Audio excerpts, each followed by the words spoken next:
Uttar Pradesh Chief Minister Yogi Adityanath visited the Vedashri Tapovan Math in Pune on February 11th. Yogi Adityanath hailed Chhatrapati Shivaji Maharaj's valor and said that he challenged the authority of Aurangzeb and left him to suffer and die in such a way that till today no one is asking about Aurangzeb. He also said that Indians' relation is with Chhatrapati Shivaji Maharaj, not with Mughals. Chief Minister Adityanath said, "Bhakti se upaji ye shakti hi dushmanon ko दांत हमेशा खट्टी करती थी." Chhatrapati Shivaji Maharaj challenged the authority of Aurangzeb to suffer and die in such a way that to date no one is asking about him. Our relation is with Chhatrapati Shivaji Maharaj, not with Mughals. के अंदर और महाराष्ट्र वाले इसीलिए सौभाग्यशाली हैं। इन पूज्य संतों का आशीर्वाद आज तो आपको प्राप्त हो रहा है, सैकड़ों वर्षों से प्राप्त हो रहा है। और भक्ति से उपजी ये शक्ति ही दुश्मनों के दांत हमेशा खट्टा करती थी। समर्थ गुरु रामदास जी छत्रपति शिवाजी महाराज को यहीं से पैदा करते हैं और छत्रपति शिवाजी महाराज पूरे भारत के अंदर उन्होंने जिस तेज को लहराया था, उस कालखंड में सोचिए,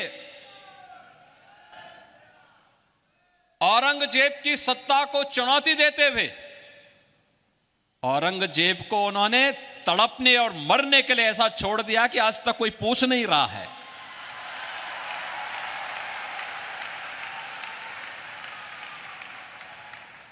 यह अद्भुत शौर्य और पराक्रम की धरती है। इसलिए है क्योंकि पूज्य संतों का सानिध्य प्राप्त हुआ, उनकी कृपा हमेशा यहां पे बरसती है। यहां के भक्तों ने अपने पूज्य संतों के सम्मान को जिन ऊंचाइयों तक पहुंचाया है, उसका परिणाम है कि शक्ति भी साथ साथ उनकी चलती है। और यह शक्ति का अद्भुत संगम छत्रपति शिवाजी महाराज के रूप में महाराष्ट्र के माध्यम से हम सबको देखने को मिलती है। यह मेरा सौभाग्य है कि जब मैं उत्तर प्रदेश में मुख्यमंत्री बना, आदरणीय प्रधानमंत्री जी ने जब मुझे दायित्व दिया तो मैं आगरा गया था। तो आगरा में एक म्यूजियम बन रहा था, उसका नाम था मुगल म्यूजियम। मैंने कहा भी मुगल म्यूजियम आज के दिन पे, मैंने कहा इसका नाम छत्रपति शिवाजी महाराज का म्यूजियम रखो।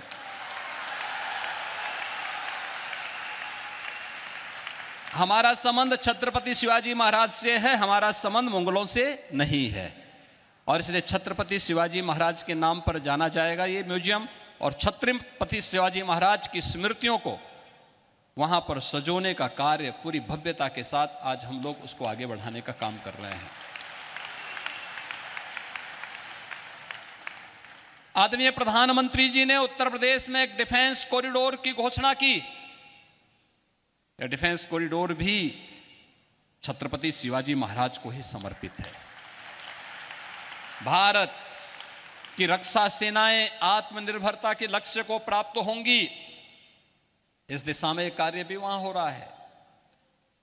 तो यहां पे तो शक्तियां भी जुड़ रही हैं और पूज्य संतों के माध्यम से भी भक्ति भी आपस में एक दूसरे का सानिध्य प्राप्त कर रही हैं।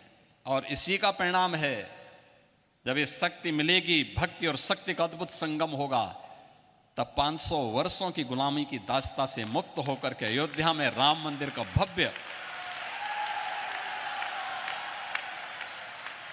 अद्भुत क्षण भी, वह अलौकिक क्षण भी हम सबको देखने को प्राप्त होता है।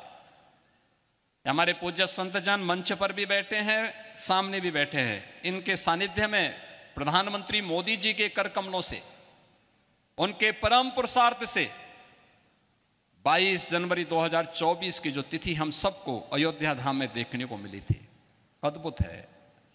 और ये नई अयोध्या, ये भव्य दिव्य और नव्य अयोध्या आप सबको भी अपनी ओर आमंत्रित कर रही है।